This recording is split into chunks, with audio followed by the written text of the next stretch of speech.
बिहार इन दिनों भयंकर बाढ़ की चपेट में है। नेपाल में हो रही बारिश की वजह से बिहार के कई गांवों में बाढ़ आ गई।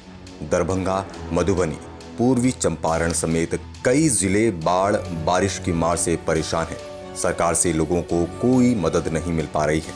कहीं मदद पहुंच भी रही है तो सब चौपट हो जाने के बाद। शिवहर में बाढ़ बारिश में केले की फसल पूरी तरह चौपट हो गई और उसके बाद अगर कोई मदद के लिए भी पहुंचे तो क्या फायदा। किसानों के चेहरे पर मायूसी है, आंखों में ना उम्मीदी की चादर। शिवहर जिले के पुरनिया प्रखंड क्षेत्र के अदौरी गांव के केले की खेती के लिए जाना जाता है। शिवहर जिला केले की फसल के लिए मशहूर है। अदौरी क्षेत्र में 400 से 500 एकड़ में केले की फसल की जाती है। हाजीपुर के बाद अदौरी गांव का ही स्थान है। हमारे संवाददाता किसानों के पास पहुंचे, पड़ताल की और जब बात की तो किसानों का दर्द छलक आया। इस साल आई बाढ़ और बरसात ने केले की फसल को पूरी तरह बर्बाद कर दी। बारिश से और बाढ़ से। अच्छा, कितने जगहों में आपने फसल की थी? 1 बीघा में 40,000 के लागत लगा है। अच्छा, बचत होते 2.5 लाख रुपया। हम लोग कर्जा काट के किसान से, महाजन से लेकर दिए है।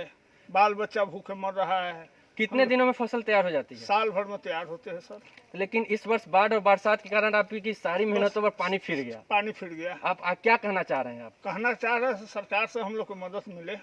मदद अभी तक क्या कोई मदद मिली है कि नहीं? कोई मिली है? मदद नहीं मिला है। हम लोग का केला है, ऊख है।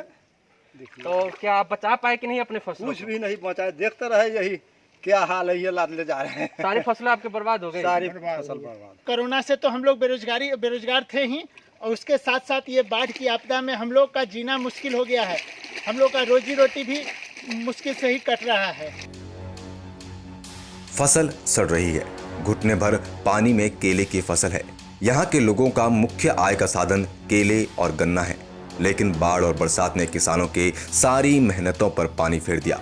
कई किसानों ने कर्ज लेकर फसल की थी। अब उन्हें ये चिंता सता रही है कि वे कर्ज कैसे चुकाएंगे। जब आप साल भर मेहनत कर फसल को उगाते हैं, जब कोई आपके फसल बर्बाद करके चला जाए तो आप समझ सकते हैं कि कितनी निराशा हाथ लगती है। यही हाल अदौरी के किसानों का भी है। अब किसानों की मदद के लिए अगर किसी ने हाथ बढ़ा भी दिए तो क्या हो जाएगा। खुद की मेहनत से मिलना था वो सब बर्बाद हो चुका है और वो किसान अब कर्ज में डूब चुका है। आपको बता